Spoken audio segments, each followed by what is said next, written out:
Right, good afternoon, everybody. Welcome to the meeting of the East Kent Services Committee in a chilly Guildhall. There's no fire alarm planned this afternoon. Should the alarm sound, please leave via the nearest available emergency exits, two of the closest exits, through the glass door behind you and through the double doors onto the riverside behind you. Please meet across the river at the Caf des Amis. Apologies. We've got apologies from Councillor Everett, Councillor Mills, and Councillor Pout. I think I'm here. Oh, sorry, I've read the wrong part. Sorry. We haven't got Councillor Sol, and we haven't got Councillor Whitehead, and we haven't got Councillor Mills. Thanks. Sorry. And there are no substitutes. There's no subs today, no. Minutes of the previous meeting, members, are they agreed? Show of hands. Show of hands. Thank you. Are there any declarations of interest by councillors or officers? We've had none in advance, Chair. Thank you. Thank you. So the substantive item is approval of the service contract between Partnership One and Dover District Council, Thanet District Council and Canterbury City Council. I will in a moment move the recommendation, but I'll ask Mr Rudd if he's got any comments that he wants to make by way of introduction.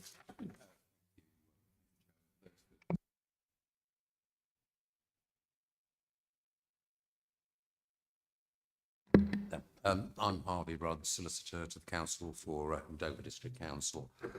And I was tasked with being what has been termed the governance lead on this project. Throughout the project, we have in the three councils have been supported by a specialist firm of lawyers called Blake Morgan. They're a firm of solicitors. They have assisted the councils with the formation of Partnership One and have really undertaken all the legal work throughout the project. What you have before you today, Chairman, is the report of Chris Blundell, who is the head of EK Services, who is the individual officer entrusted by this joint committee with the job of letting this contract. And you will have observed from the minutes that you've just approved that they foretold this report coming back to you to approve the terms of the service contract that will be entered into between the three councils and Partnership One, which is the company wholly owned by the councils of Thanet and Dover districts and Canterbury City. As members will be aware, there has now for a number of years been a contract in place for the delivery of these services.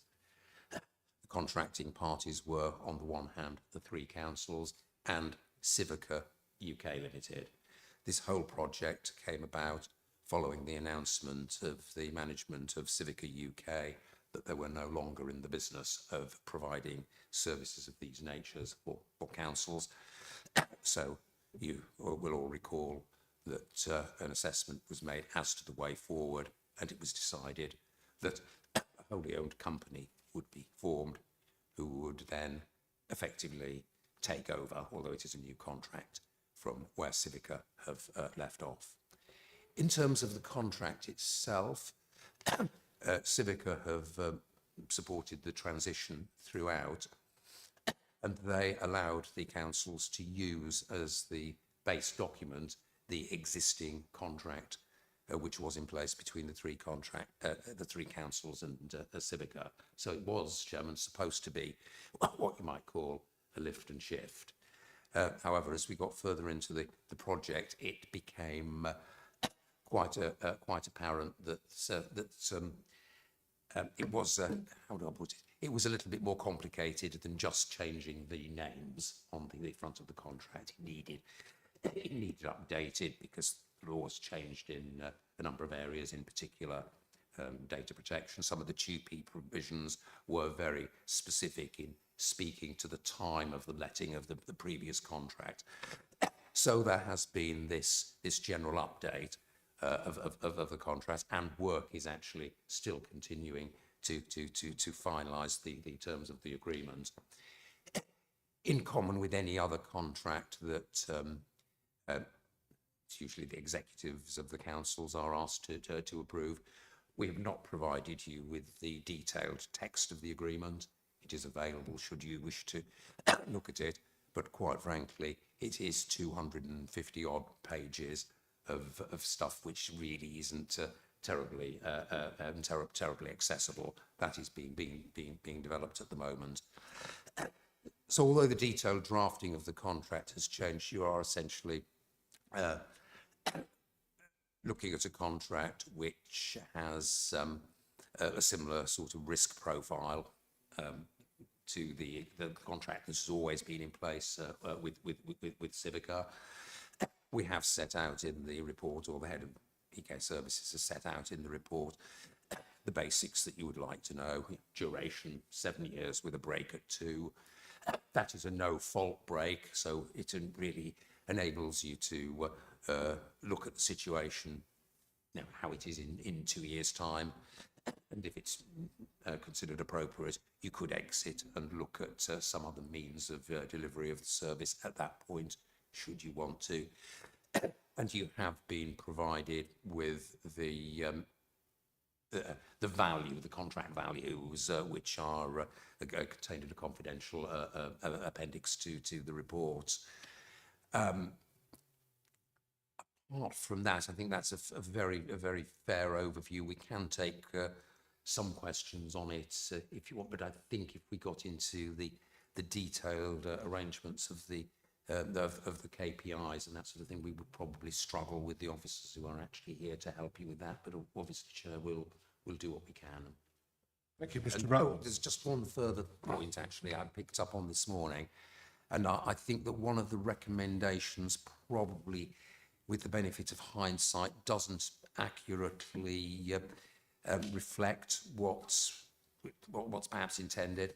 Recommendation 5 is to allow the head of shared services to amend the service contract as required. It's actually not so much a case of amending it, Chairman.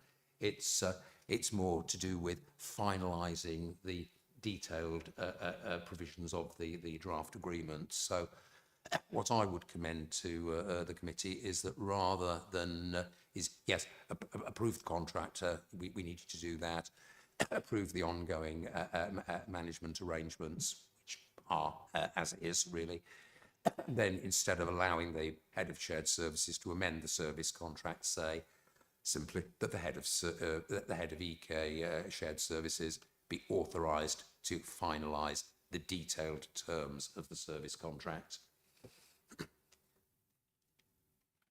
Thank you, Thank you, Mr. Chair. Rudd.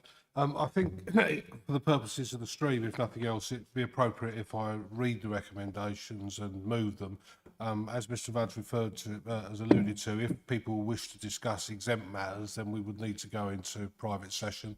I'm hoping that there won't be any need to do that, but obviously that's available to members if they wish to do so. So the recommendations, if I can remember the slight amendment, are to approve the terms set out in the service contract. 2, to agree that the 3 councils enter into the contract with Partnership One Limited for a 7-year term commencing on the 1st of February 2025. 3, that subject to the terms of the contract, Partnership One Limited and the employees of Partnership One Limited be authorised to exercise the powers and functions of each of Canterbury City Council, Dover District Council, Thanet District Council in relation to services to be provided by Partnership One Limited to the councils under the contract to the full extent permitted by law, in particular by the Deregulation and Contracting Out Acts 1994 and the orders and regulations made thereunder, as are more importantly set out at Appendix 3, to approve the ongoing management of the contract by East Kent Services Client Management Function, to allow the head of shared services to finalise the details of the contract. Be authorised to finalise the details of the contract as required on behalf of Canterbury City Council, Dover District Council and Thanet District Council. And I will move that. Seconder. Thank you. And then any discussion, please? Yeah.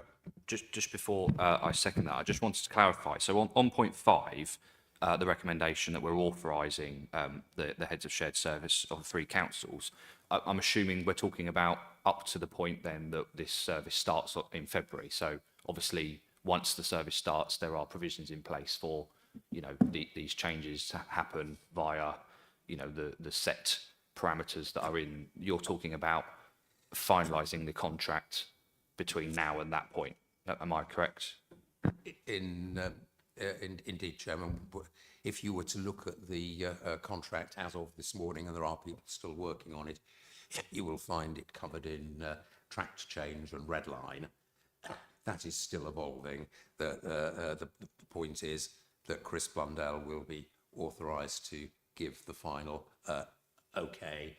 We're not talking about contract values or anything like that changing. That's all set. So, as Councillor Powter said, we're talking between now and whenever the contract is signed, which will hopefully be well before the 1st of February. Thereafter, it is a very comprehensive contract. There are built into the contract change mechanisms, which are really there to deal with the different services required of the contractor, and that happens without you as elected members knowing about it several times a year. Oh, for instance, there might be what are we talking about? There might be a new grant initiative announced by central government. People employed by Civica are the right people to be because these grants are often helping families with fuel poverty or other hardship, often administered along the other benefits system. So what will happen from time to time is the councils will say to Civica UK Limited, oh, you are the guys to implement this, please can you do it? And that is formally recorded through these change notices being issued under the contract. So it's a service specification change that happens all the time. And I think the most recent of those was actually only this morning one came through. They happen several times a year. But no, once the contract is in place, it wouldn't any changes would not be authorised by this specific minute, but don't forget that just as the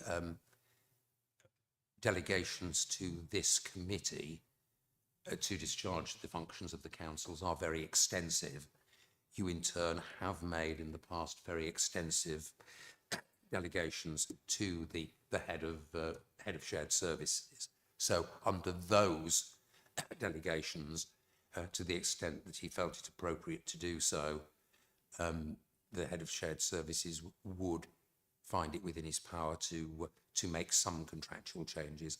Obviously, an assessment is made in the light of each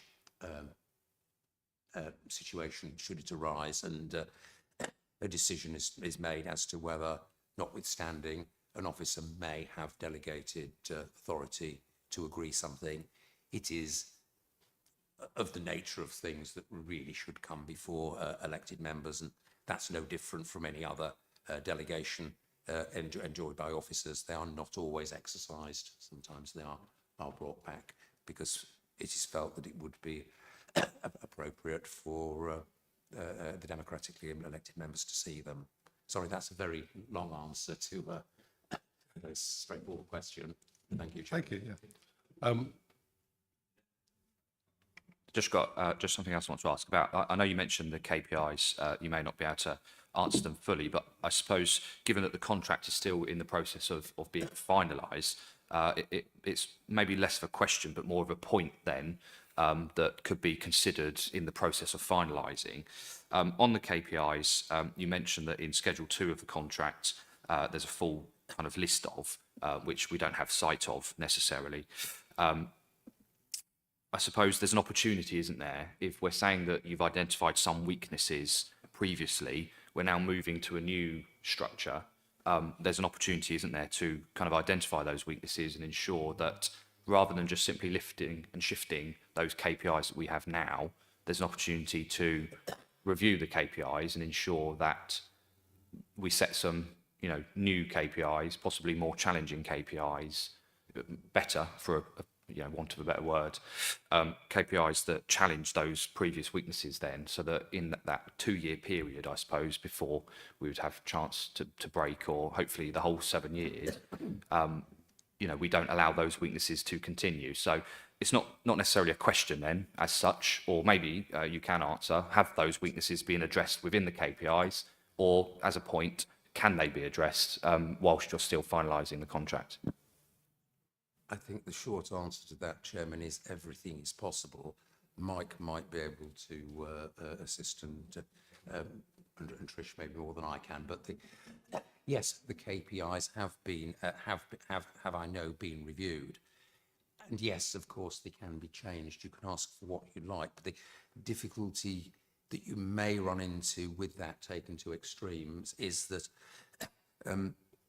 obviously the operational shape of the company has already been cast. The contract has been priced.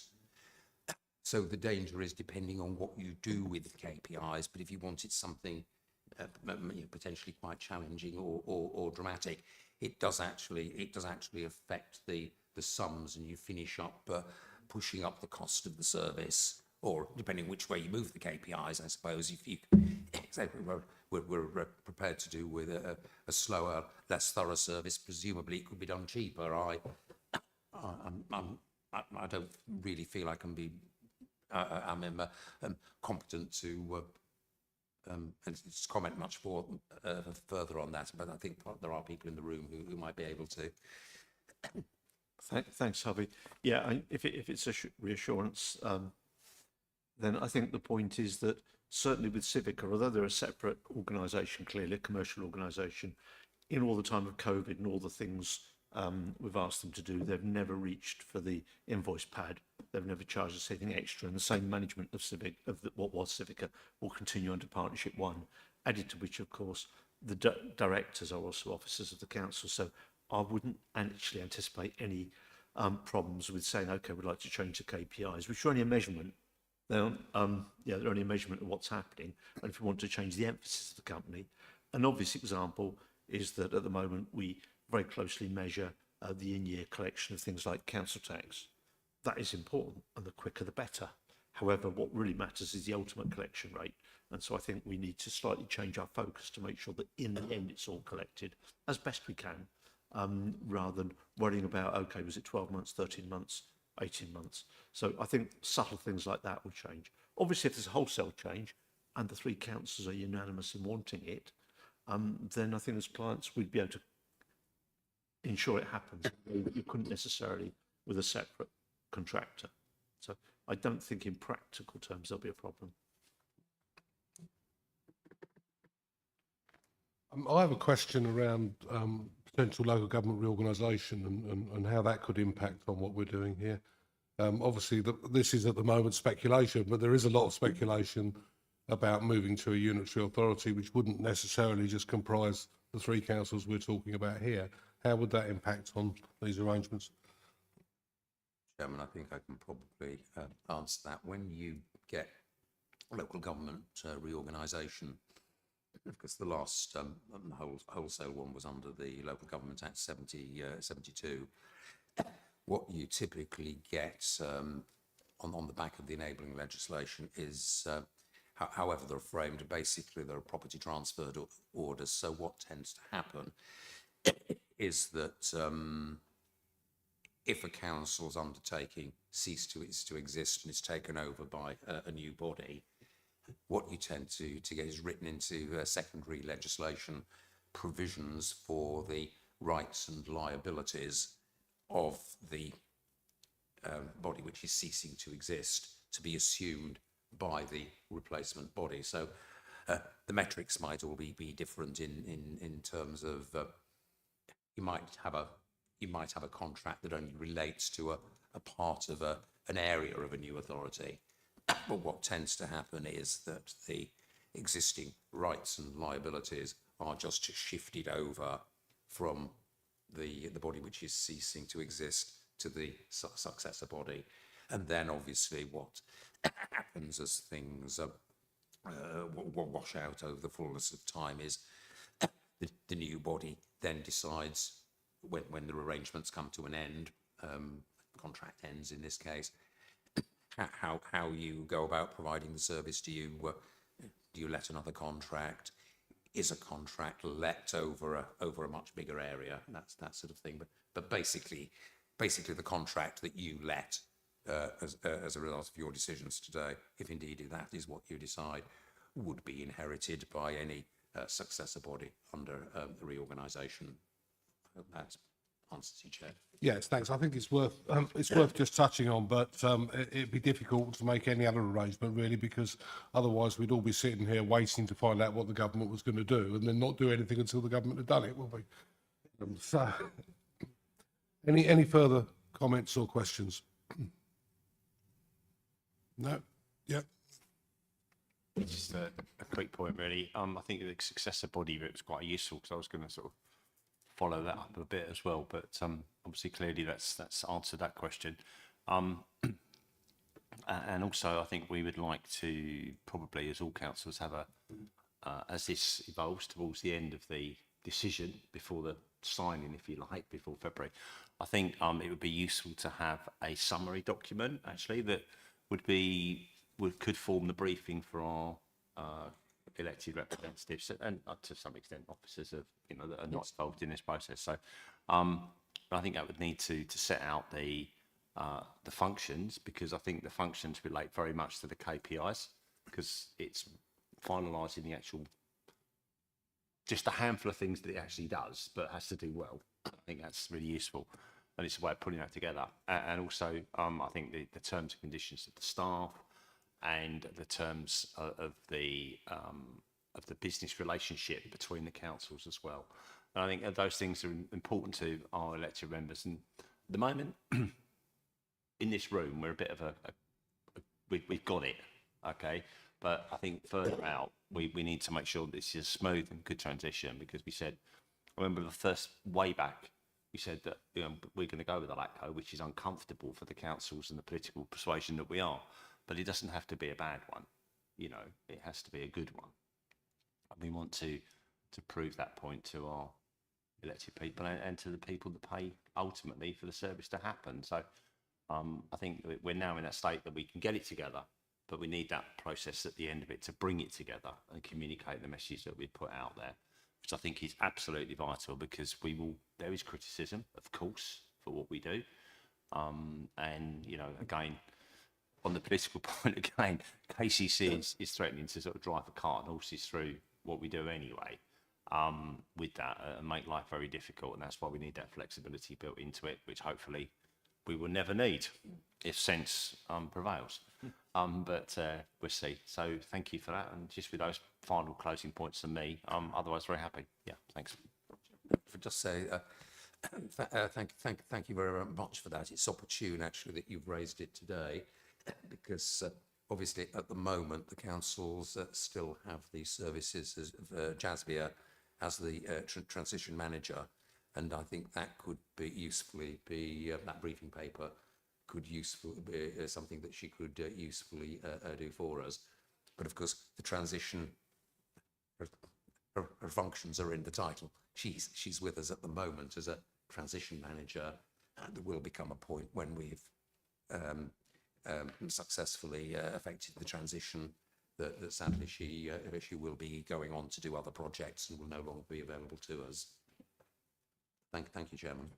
I think Councillor Baldock makes a valuable point really, in that this is all quite technical and probably quite obscure for councillors, certainly for the public, and I suspect the public isn't hugely interested in these arrangements, but councillors certainly are, and we should be trying to impart as good an overview of what goes on as we can, because it is quite an obscure area of a very important area of the council's function, but quite obscure, I think, in terms of day-to-day work of councillors.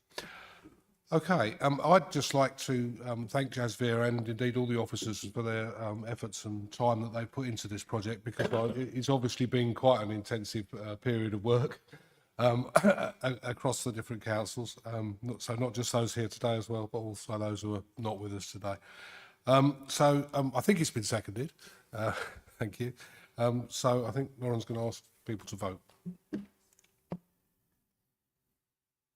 So Councillor Baldock, Councillor Everett, For. Councillor Pout. That's carried unanimously, Chair, with 3 votes. Thank you. That being the conclusion of business, I believe, we don't need to go to exempt session. We can close the meeting. Thank you very much, everybody.